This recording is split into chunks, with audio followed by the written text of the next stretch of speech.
ಕುಂದಾಪುರದ ವಣಸೆಯ ನೆಂಪುವಿನಲ್ಲಿ ಇರುವಂತಹ ಶ್ರೀ ಸಾಯಿ ಕಲ್ಚರಲ್ ಮತ್ತು ಸ್ಪೋರ್ಟ್ಸ್ ಕ್ಲಬ್ನಲ್ಲಿರುವ 2 ಒಳಾಂಗಣ ಶಟಲ್ ಬ್ಯಾಡ್ಮಿಂಟನ್ ಅಂಕಣ, 2 ಕೇರಂ ಬೋರ್ಡ್ ಹಾಗೂ ಸ್ನೂಕರ್ ಅಂಕಣದಲ್ಲಿ ಪ್ರತಿದಿನ ಪರಿಸರದ 40 ರಿಂದ 50 ಯುವಕರು ಹಾಗೂ ವಿದ್ಯಾರ್ಥಿಗಳು ಕ್ರೀಡಾಭ್ಯಾಸವನ್ನು ಮಾಡ್ತಾ ಇದ್ದು, ನವೆಂಬರ್ 1 ರಿಂದ ಟೇಬಲ್ ಟೆನ್ನಿಸ್ ಒಳಾಂಗಣ ಅಂಕಣವನ್ನು ಆರಂಭಿಸಲಾಗ್ತಾ ಇದೆ ಅಂತ ಸಂಸ್ಥೆಯ ಅಧ್ಯಕ್ಷ ಅಶೋಕ್ ಶೆಟ್ಟಿ ಜಡಕಟ್ಟು ಹೇಳಿದ್ದಾರೆ. ರಾಜ್ಯೋತ್ಸವದಂದು ನಡೆಯುವಂತಹ ಕಾರ್ಯಕ್ರಮದಲ್ಲಿ ರಾಷ್ಟ್ರೀಯ ಟೇಬಲ್ ಟೆನ್ನಿಸ್ ಕ್ರೀಡಾಪಟು ಪಲ್ಲವಿ ವೀರಾವ್ ಅಂಕಣದ ಉದ್ಘಾಟನೆಯನ್ನ ಮಾಡಲಿದ್ದಾರೆ.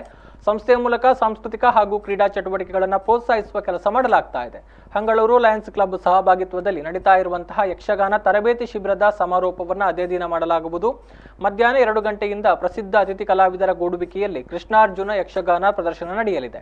ಸಂದರ್ಭ ಹಕ್ಲಾಡಿ ಗ್ರಾಮ ಪಂಚಾಯತ್ ಮಾಜಿ ಅಧ್ಯಕ್ಷ ಸುಭಾಷ್ ಶೆಟ್ಟಿ ಹೊಳ್ಮಗೆ, ವಣಸೆ ಗ್ರಾಮ ಪಂಚಾಯತ್ ಮಾಜಿ ಅಧ್ಯಕ್ಷ ಸಂಜೀವ ಪೂಜಾರಿ ವಣಸೆ, ಆಲೂರು ಗ್ರಾಮ ಪಂಚಾಯತ್ ಮಾಜಿ ಅಧ್ಯಕ್ಷ ಸುಬ್ಬಣ್ಣ ಶೆಟ್ಟಿ ಆಲೂರು, ಜೆಸಿಐ ಚಿತ್ತೂರು ಮಾರಣಕಟ್ಟೆಯ ಗೋವರ್ಧನ್ ಜೋಗಿ, ನಾಗೇಶ್ ನಾಯಕ್ ಜೊತೆಗಿದ್ರು.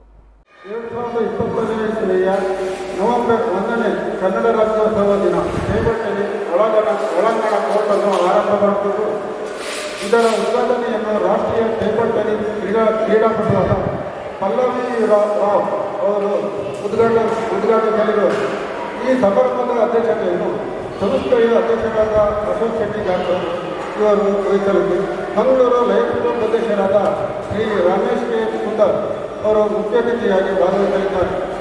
ನಮ್ಮ ಸಂಸ್ಥೆ ಹಾಗೂ ಮಂಗಳೂರು ಲಯನ್ಸ್ ಕ್ಲಬ್ ಸಹಭಾಗಿತ್ವದಲ್ಲಿ ದಿನಾಂಕ 7/10/2020ರಿಂದ ಯಕ್ಷಗಾನ ತರಬೇತಿ ಶಿಬಿರವನ್ನು ಆಯೋಜಿಸಿದ್ದು, ತರಬೇತಿಯನ್ನು ಖ್ಯಾತ ಯಕ್ಷಗಾನ ಕಲಾವಿದರಾದ ಅಶ್ವಿನಿ ಪಂಡತ್ಕುಳಿಯವರು ನೀಡುತ್ತಿದ್ದು, ನವೆಂಬರ್ 12 ಗಂಟೆಗೆ ಸಮಾರೋಪ ಸಮಾರಂಭ ನಡೆಯಲಿದೆ. ಇದೇ ದಿನ ಅಪರಾಹ್ನ 2 ಗಂಟೆಗೆ ಅತಿಥಿ ಕಲಾವಿದರ ಕುಣಿಕೆಯಲ್ಲಿ ಕೃಷ್ಣಾರ್ಜುನ ಪ್ರಸಂಗದ